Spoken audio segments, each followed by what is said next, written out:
अतिथि भासित हो गया यत भगवान, वस्तु स्वरूप बताया तुमने शत शत वंदन गुरु का। वस्तु स्वरूप बताया तुमने शत शत वंदन गुरु का। क्रमबद्ध पर्याय अनुशीलन प्रश्नोत्तरों की चर्चा में यहाँ 13वें प्रश्न की अपनी चर्चा चल रही थी। कार्य स्वकाल में ही होता है या अकाल में भी होता है, यह सर्वज्ञ के ज्ञानानुसार तो पर्यायें क्रमबद्ध होती है और छद्मस्थ के ज्ञानानुसार वे पर्यायें अक्रमबद्ध भी होती हैं। ऐसी शंका का निराकरण किया जा रहा था और इस संदर्भ में यहाँ प्रमाण प्रस्तुत किया है खानिया तत्व चर्चा का। अपर पक्ष द्वारा प्रत्येक कार्य का स्वकाल में होना स्वीकार, ये हेडिंग दिया। इसका प्रारंभ करते हुए अपर पक्ष ने सर्वप्रथम हमारे द्वारा प्रथम और द्वितीय उत्तर में उल्लिखित जिन 5 आगम प्रमाणों के आधार से यह स्वीकार कर लिया है कि प्रत्येक कार्य स्वकाल में ही होता है, इसकी हमें प्रसन्नता है। हमें विश्वास है कि समग्र जैन परंपरा इसमें प्रसन्नता का अनुभव करेगी, क्योंकि प्रत्येक कार्य स्वकाल में ही होता है। यह तथ्य एक ऐसी वास्तविकता है जो जैन धर्म और वस्तु व्यवस्था का प्राण है। स्वीकार करना ही पड़ेगा इस बात को। आप इस बात से इनकार नहीं कर सकते कि सारी वस्तु व्यवस्था सुनिश्चित है। माने कार्य स्वकाल में होता है, इस बात का निषेध कर देने पर सर्वज्ञता खतरे में पड़ जाएगी। जैन शासन की प्राण है ये सब बातें। इसे अस्वीकार करने पर न तो केवल ज्ञान की सर्वज्ञता ही सिद्ध होती है और न ही वस्तु व्यवस्था के अनुरूप कार्य कारण परंपरा ही सुगठित हो सकती है। अपर पक्ष ने प्रतिशंका 3 में जिन शब्दों द्वारा स्वकाल में कार्य होना स्वीकार किया है वे शब्द इस प्रकार हैं। माने वो कार्य का स्वकाल में होना किन शब्दों में स्वीकार करते हैं, उनके शब्द इस प्रकार हैं। यह हम जानते हैं कि जिनेंद्र देव को केवल ज्ञान के द्वारा प्रत्येक कार्य के उत्पन्न होने का समय मालूम है। ठीक है, ये मानते हैं सब, दुनिया में हर व्यक्ति मानेगा इस बात को कि सर्वज्ञ भगवान को उस कार्य के उत्पन्न होने का समय मालूम है। कारण कि केवल ज्ञान में विश्व के संपूर्ण पदार्थों की त्रिकालवर्ती समस्त पर्यायों का केवल ज्ञानी जीवों को युगपत ज्ञान कराने की सामर्थ्य जैन संस्कृति द्वारा स्वीकार की गई है। ये सब जगह सर्वद्रव्य पर्यायेषु केवलस्य, इस तरह के सूत्रों के माध्यम से, और तेषाम त्रिकाल भुवा पर्यायश्च, तीनों कालों वर्ती उनकी जो पर्यायें हैं, ऐसे शब्दों के माध्यम से जैन परंपरा में सर्वज्ञ परमात्मा द्वारा समस्त पर्यायों को जानने का उल्लेख किया है।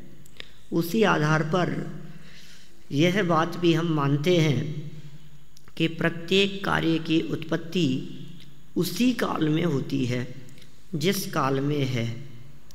उसकी उस उत्पत्ति का होना केवल ज्ञानी जीव के केवल ज्ञान में प्रतिभासित हो रहा है।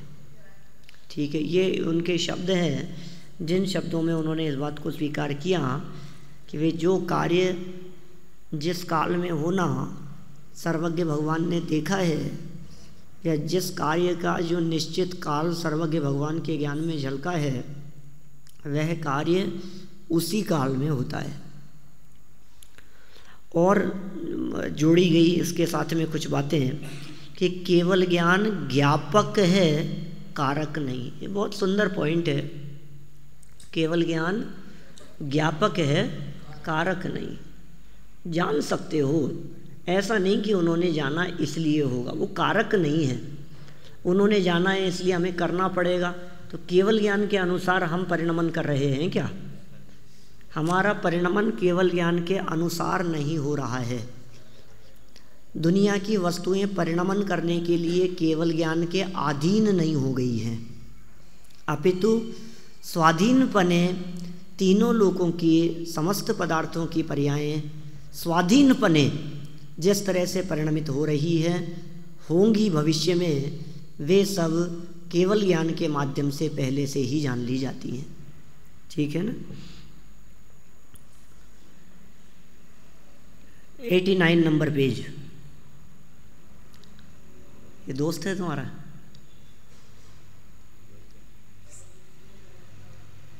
गेट के पीछे से उसने पूछा और इसने इशारा करके कहा आया। क्या है चक्कर आपस में?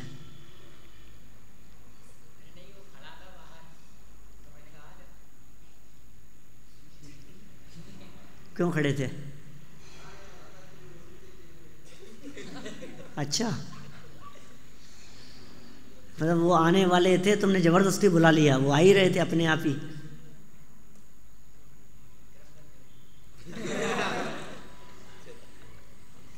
डांट भी क्रमबद्ध होती हो सकती है ना? क्यों? पनिशमेंट भी तो क्रमबद्ध हो सकता है ना? नहीं हो सकता है क्या क्रमबद्ध? चलो आ जाओ। लेट कैसे हो गए? ये भोजन करके आए, बाकी सब नहीं करके आए? अकेले की ड्यूटी थी। चलो बैठो। एक दिन पहले भी लेट थे ना, तुम्हें पहले भी मैंने डांटा था। चलो अभी ये दूसरी क्लास है, उस क्लास में समय हो गया, अब इस क्लास में समय से आना। केवल ज्ञान ज्ञापक है, कारक नहीं। बहुत सुंदर पॉइंट है, देखो। साथ ही उक्त तथ्य की स्वीकृति के बाद अपर पक्ष की ओर से जो ये भाव व्यक्त किया गया है कि परंतु, अब देखो ऊपर तो स्वीकार कर लिया उस बात को, लेकिन परंतु कह करके मतलब अंदर में जो एक रह जाती है ना टीस, यार आखिर माने कैसे अपन इस बात को कि सब है, तो भी उन्होंने यद्यपि मान तो लिया ही, फिर भी लिखा परंतु किसी भी कार्य की उत्पत्ति जिस काल में होती है उस काल में वह इस आधार पर नहीं होती कि उस काल में उस कार्य की उस उत्पत्ति का होना केवल ज्ञानी के ज्ञान में प्रतिभासित हो रहा है। क्या फर्क पड़ना है उसमें? केवल ज्ञानी के ज्ञान में जैसा झलका है वैसा ही होगा, लेकिन ये कहना चाह रहे हैं भाषा बदल दो आप। तो जैसे ही भाषा बदल देते हैं तो लगने लगता है कि अब ठीक है, मतलब मैं क्या करने वाला हूँ, मेरी कौन सी पर्यायें होगी भविष्य में, वो करूँगा तो मैं ही स्वाधीनता से। अब ये बात अलग है कि भगवान पहले से उसको जानते हो, तो उस कार्य की उस उत्पत्ति का होना केवल ज्ञानी के ज्ञान में प्रतिभासित हो रहा है, क्योंकि वस्तु की जिस काल में जैसी अवस्था हो उस अवस्था को जानना मात्र केवल ज्ञान का कार्य है, उस कार्य का होना वो केवल ज्ञान का कार्य नहीं है। ठीक है, हमें स्वीकार है सब बात। शब्द आप रख लो आपके हिसाब से। आपने कहा कि ठीक है केवल ज्ञान के माध्यम से वो जानते हैं, कि ठीक है केवल ज्ञान ज्ञापक है, कारक नहीं है। सो ये कथन भी आगम परंपरा के अनुरूप होने से स्वीकार करने योग्य है, किंतु अपर पक्ष के इस कथन में इतना हम और जोड़ देना चाहेंगे कि जिस प्रकार जिस काल में जो कार्य होता है उसे केवल ज्ञान यथावत जानता है, उसी प्रकार उसकी कारक सामग्री को भी वह जानता है। जिनसे मिलकर के वो काम होगा, उसका कर्ता कौन होगा, कर्म करण संप्रदान आदि ये जो सामग्री है कार्य की उत्पत्ति में, उसको भी केवल ज्ञानी बराबर जानते हैं। केवल ज्ञान किसी कार्य का कारक न होकर ज्ञापक मात्र है, इसमें किसी को विवाद नहीं। जयपुर खानिया तत्व चर्चा प्रथम भाग पृष्ठ 249। अब इस बात में किसी प्रकार का किसी को कोई विवाद नहीं है, सर्वसम्मति से यह बात स्वीकार कर ली गई। इस उल्लेख से यह तो सिद्ध हो ही जाता है कि प्रत्येक कार्य स्वकाल में ही होता है, यह एक सर्वमान्य तथ्य है। अब रही बात अनेकांत की, सो भाई अनेकांत वस्तु के स्वरूप में सहज ही घटित होता है। उसे घटित करने के लिए वस्तु स्वरूप को बलात् विकृत करने की आवश्यकता नहीं है। सहज घटित होता है अनेकांत, जबरदस्ती विकृत करने की जरूरत नहीं है। तुम ऐसा विकृत कर रहे थे कि केवल ज्ञान के अनुसार तो क्रमबद्ध और छद्मस के अनुसार अक्रमबद्ध, ऐसा अनेकांत सिद्ध कर रहे थे जबरदस्ती, उसकी जरूरत नहीं है। पर्यायें क्रमबद्ध ही होती हैं, अक्रम नहीं, और गुण अक्रम ही होते हैं, क्रम से नहीं। यह विधि निषेध परक सम्यक अनेकांत है। वस्तु में घटित होता है ऐसा अनेकांत, क्रम अक्रम दोनों सिद्ध होगा। इसे ही और अधिक स्पष्ट करें तो गुणों की अपेक्षा द्रव्य अक्रम है और पर्यायों की अपेक्षा क्रमबद्ध। इस प्रकार गुण पर्यायात्मक वस्तु में क्रम अक्रम संबंधी अनेकांत घटित होता है। देखिए आगे, जैसा कि आत्मख्याति में आचार्य अमृतचंद्र लिखते हैं, समय सार गाथे 2 की टीका का ये प्रसंग है। ये बार बार में इसमें भी चल रहा था ना, सिद्ध चक्र विधान में अर्घ के बाद में सभी पूजाओं में लिखा है ऐसा, क्रमाते क्रमावर्तनशाय, है ना। तो वो क्रम उसकी चर्चा यहाँ से निकल करके आती है, यहाँ भी है इस प्रकार की चर्चा। आप लोगों ने तो पढ़ी है? नहीं, फर्स्ट ईयर में नहीं पढ़ी है, अगले साल पढ़ेंगे।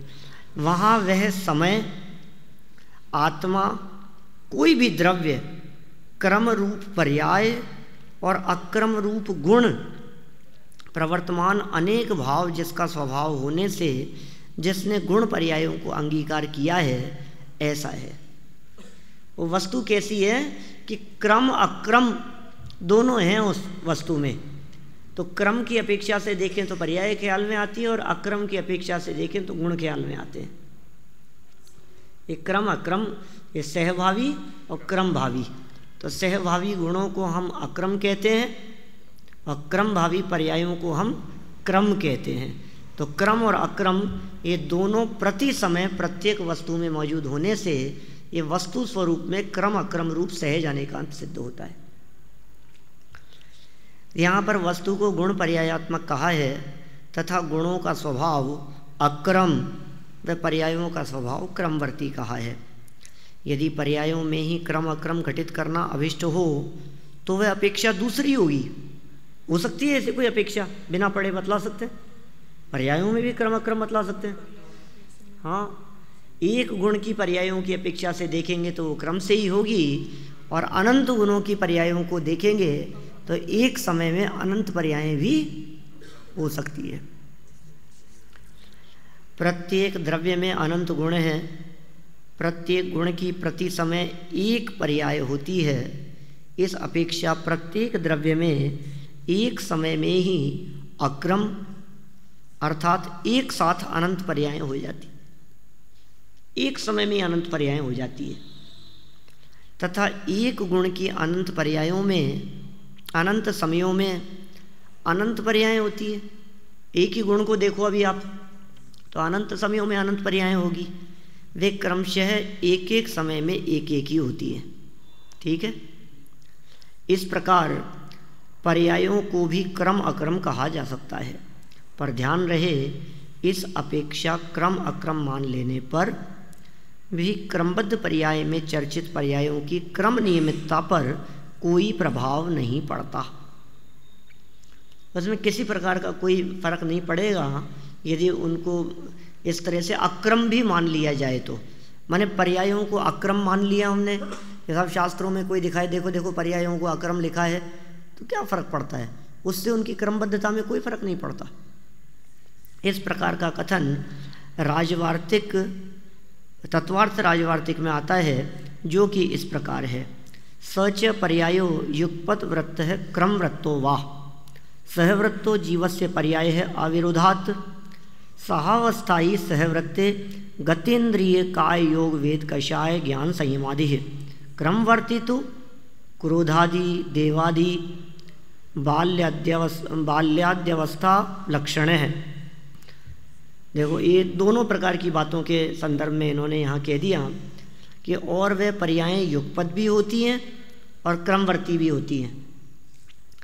अविरोध से एक साथ होने वाली जीव की पर्यायें एक साथ होने के कारण गति, इंद्रिय, काय, योग, वेद, कषाय, ज्ञान और संयम आदि सहावस्थायी पर्यायें हैं। एक साथ होती है, एट ए टाइम है।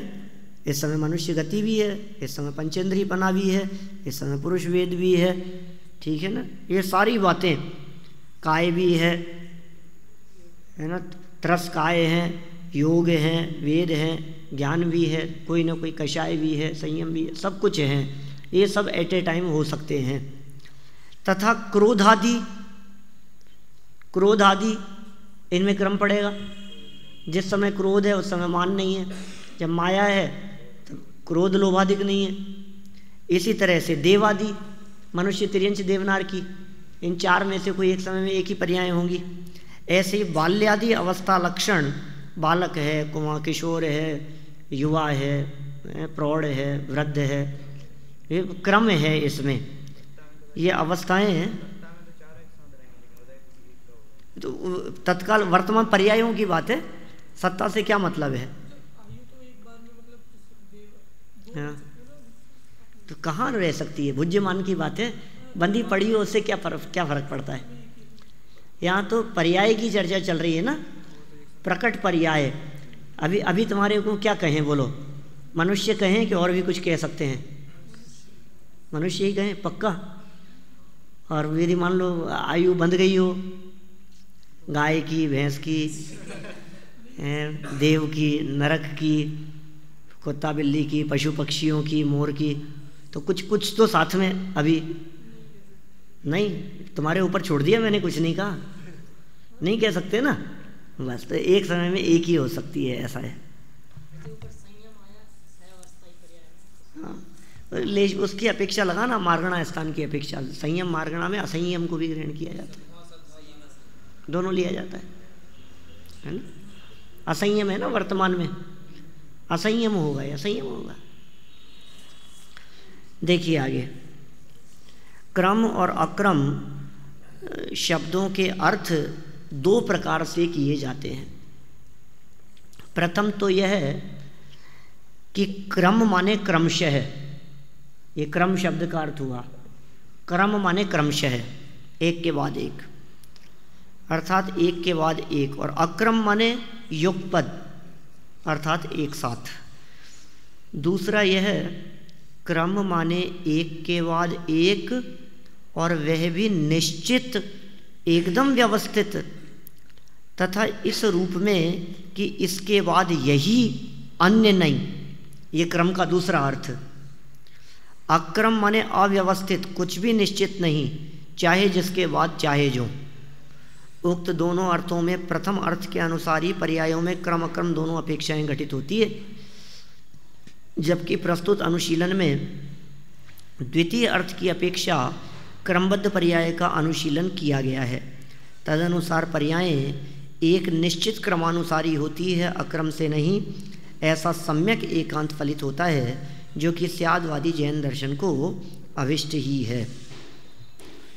सम्यक और मिथ्या के भेद से एकांत भी दो प्रकार का होता है और अनेकांत भी दो प्रकार का, जिसकी चर्चा क्रमबद्ध पर्याय अनुशीलन में विस्तार से कराए हैं। अपन पढ़ चुके हैं पहले ये सम्यक एकांत, मिथ्या एकांत, सम्यक अनेकांत, मिथ्या अनेकांत, ये सब बातें पीछे अपन कर चुके हैं। बता सकते हैं आप लोग कुछ, सम्यक एकांत के लिए किस विशिष्ट शब्द का प्रयोग किया गया? नए पद्धति, वो सम्यक एकांत है। और सम्यक अनेकांत प्रमाण, और मिथ्या एकांत नयाभास, और मिथ्या अनेकांत प्रमाणाभास। याद रखना। चलो, यह भी स्पष्ट किया जा चुका है कि जैन दर्शन सम्यक एकांतवादी और सम्यक अनेकांतवादी दर्शन है। अनेकांतोप्य अनेकांत है, प्रमाण नए साधन है। अनेकांत है प्रमाणात्य तत् एकांतो अर्पिनात् नयात्। 103 नंबर की कारिका थी। माने हमारे यहाँ अनेकांत में भी अनेकांत को स्वीकार किया गया है। सब कर चुके हैं अपन, बात याद भी है आप लोगों को। बहुत अच्छा। देखो, सम्यक अनेकांत द्रव्य पर्यायात्मक वस्तु पर घटित होता है। सम्यक अनेकांत की बात करेंगे ना, तो अनेकांत अकेले द्रव्य में नहीं लगेगा, अकेले पर्याय में नहीं लगेगा, द्रव्य पर्यायात्मक वस्तु, क्योंकि सम्यक अनेकांत कहा था प्रमाण को, तो प्रमाण तो द्रव्य पर्यायात्मक पूरी वस्तु को ग्रहण करता है। तो सम्यक अनेकांत द्रव्य पर्यायात्मक वस्तु पर घटित होता है। जैसे नित्य अनित्य, तो पर्याय अपेक्षा से अनित्य, द्रव्य दृष्टि से नित्य, तो नित्य अनित्य ये द्रव्य पर्यायात्मक में लागू होगा।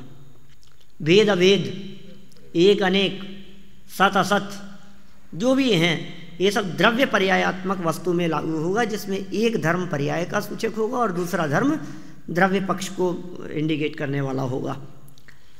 तो सम्यक अनेकांत द्रव्य पर्यायात्मक वस्तु पर ही घटित होता है, और सम्यक एकांत द्रव्य पर्यायात्मक वस्तु के अंश अर्थात या तो द्रव्य पर या फिर पर्याय पर घटित होता है, वो सम्यक एकांत है। हमने कहा द्रव्य अपेक्षा वस्तु नित्य ही है। जब ही लगा रहे हो आप, क्यों नहीं लगाएंगे? अगले वर्ष नए चक्र पढ़ेंगे जब आप, तो उसमें अपन विस्तार से चर्चा करेंगे इस बात की। एवकार का प्रयोग, ही का प्रयोग, सर्वथा का प्रयोग, हाँ उसमें भी होगा। अपने नयों के प्रकरण में भी इस तरह के प्रश्न उठाए हैं, बहुत सुंदर समाधान किए हैं। यहाँ चूंकि पर्याय की चर्चा है, अतः उस पर सम्यक एकांत ही घटित होता है। पर्यायें क्रमबद्ध ही होती है, अतः सम्यक एकांत है, यह सम्यक एकांत है। और गुण अक्रमबद्ध ही होते हैं, यह भी सम्यक एकांत है। हमारे यहाँ सम्यक एकांत को बिल्कुल अनेकांत जैसा ही पूज्य कहा गया है, ठीक है ना, श्रेष्ठ है। सम्यक एकांत को बिल्कुल स्वीकार किया गया है जैन परंपरा में। जैसे सम्यक अनेकांत को स्वीकार किया है, उसी प्रकार सम्यक एकांत भी स्वीकृत है। और दूसरा उल्टा बनाओ इस वाक्य को, तो जिस तरह से मिथ्या एकांत हमारे यहाँ नहीं माना गया, हम एकांत का निषेध करते हैं, मिथ्या एकांत का, उसी प्रकार मिथ्या अनेकांत की स्वीकृति भी हमारे यहाँ नहीं है। गुण और पर्याय दोनों वस्तु के अंश हैं। वस्तु अर्थात द्रव्य अंशी है। नए रूप सम्यक एकांत अंशग्राही होता है, और प्रमाण रूप सम्यक अनेकांत अंशीग्राही अर्थात वस्तुग्राही होता है। गुण और पर्याय वस्तु के अंश हैं, अतः वे सम्यक एकांत स्वरूप हैं। और गुण पर्यायात्मक वस्तु अंशी होने से अनेकांत स्वरूप है। अक्रमवर्ती गुण और क्रमवर्ती पर्याय, इस प्रकार गुण पर्यायात्मक वस्तु में अनेकांत घटित होता है। वैसे तो एक अपेक्षा हम ऊपर पर्यायों में भी क्रमाक्रम घटित कराए हैं, और यह भी बताए हैं कि अकलंक देव ने ऐसा प्रयोग किया है। फिर भी यदि आप इसी अपेक्षा अकेली पर्याय में क्रमाक्रम घटाने का हठ करेंगे, तो फिर हम आपसे यह भी कह सकते हैं कि अकेली पर्याय में आप नित्यानित्यात्मक अनेकांत भी घटाइए।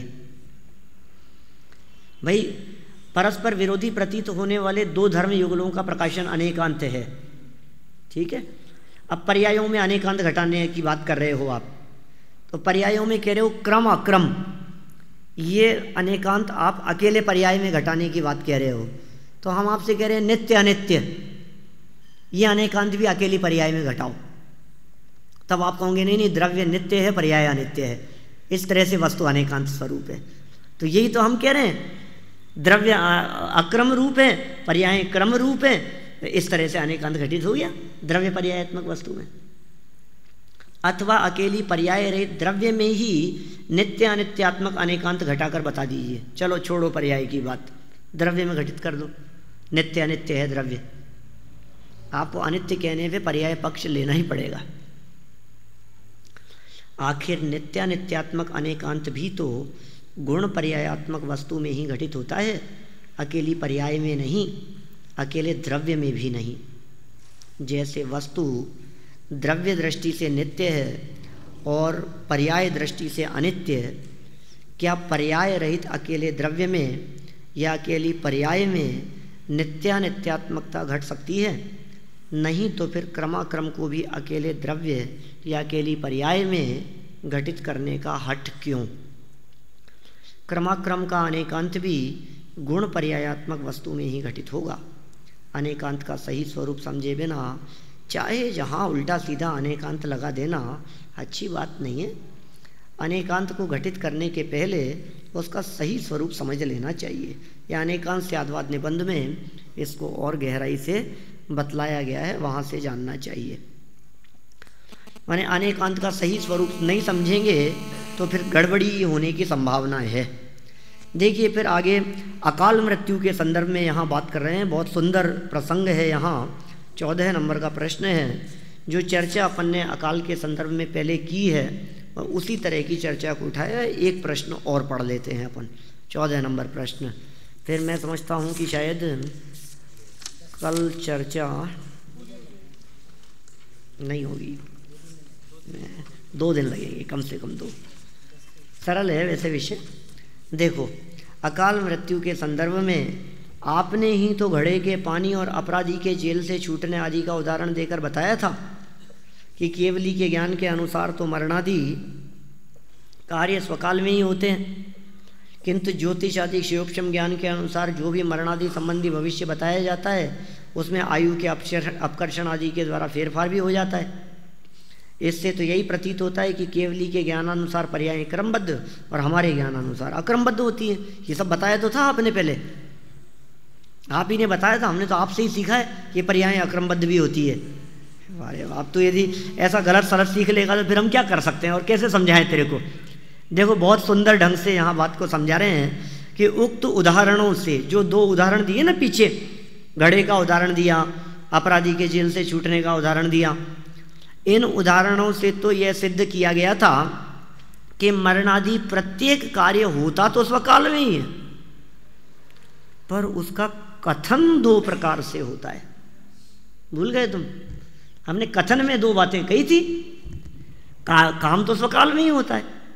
यह नहीं बताया था कि कुछ पर्यायें स्वकाल में होती है और कुछ अकाल में भी हो जाती है। आयु कर्म की स्थिति के अपकर्षणादिक के बिना आयु कर्म की स्थिति पूर्ण होने के उपरांत होने वाले मरण को काल मरण,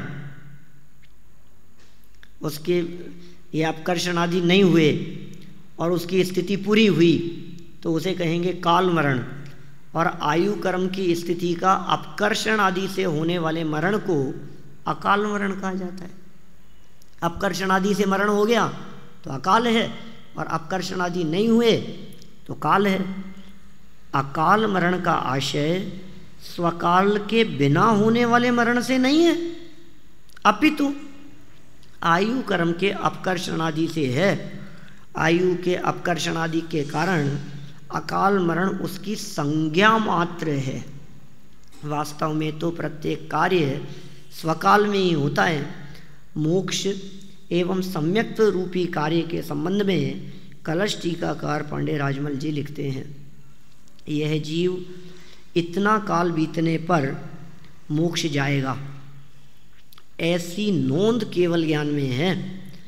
यद्यपि सम्यक्त रूप जीव द्रव्य परिणमता है, तथापि काल लब्धि के बिना करोड़ उपाय किए जाएं तो भी जीव सम्यक्त रूप परिणमन योग्य नहीं है। काल लब्धि के बिना करोड़ों उपाय कर लो, सम्यक्त के योग्य नहीं है। कोई भी घटना नवीन घटित नहीं होती, अपितु वह पहले से ही स्थित है, निश्चित है। वह तो मात्र स्वकाल में प्रकट होती है। इसका मतलब अपने अपने काल की सत तो वे हैं ही।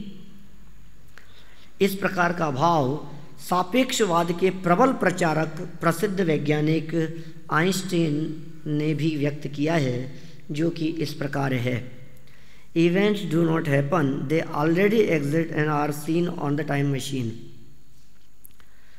घटनाएं घटती नहीं हैं, वे पहले से ही विद्यमान हैं तथा काल चक्र पर देखी जाती हैं।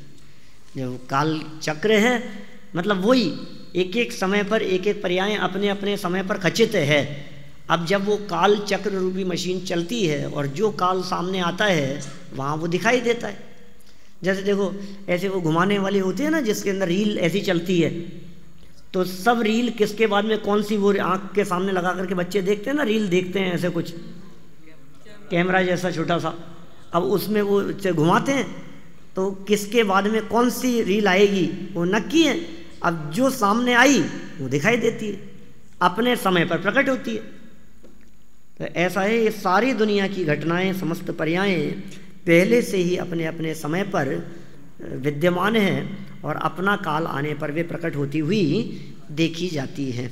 इस तरह की बात आइंस्टाइन ने भी व्यक्त की है। एक अकाल नय का प्रसंग आता है शास्त्रों में, उस अकाल नय के आधार पर बहुत सुंदर चर्चा कई एग्जाम्पल देते हुए यहाँ सिद्ध की है। प्रवचन सार 47 नयों का उल्लेख जहाँ किया है उसमें एक अकाल नय बतलाया है। तो ये जो शंकाकार है ये ऐसी शंका करता है कि अकाल नय से तो काम अकाल में होता होगा, तो अपन उसकी चर्चा कल करेंगे समय से। आप लोग समय का ध्यान रखते हुए बराबर यहाँ आएँ और इन सब विषयों को तैयार भी करते रहें, याद भी करते रहें। केवल ज्ञान ज्ञापक है, कारक नहीं, है ना। ये छोटे छोटे ऐसे सूत्रात्मक वाक्य निकल के सामने आते हैं जो स्मरण रखने योग्य होते हैं। चलिए, वीर भगवान की जय।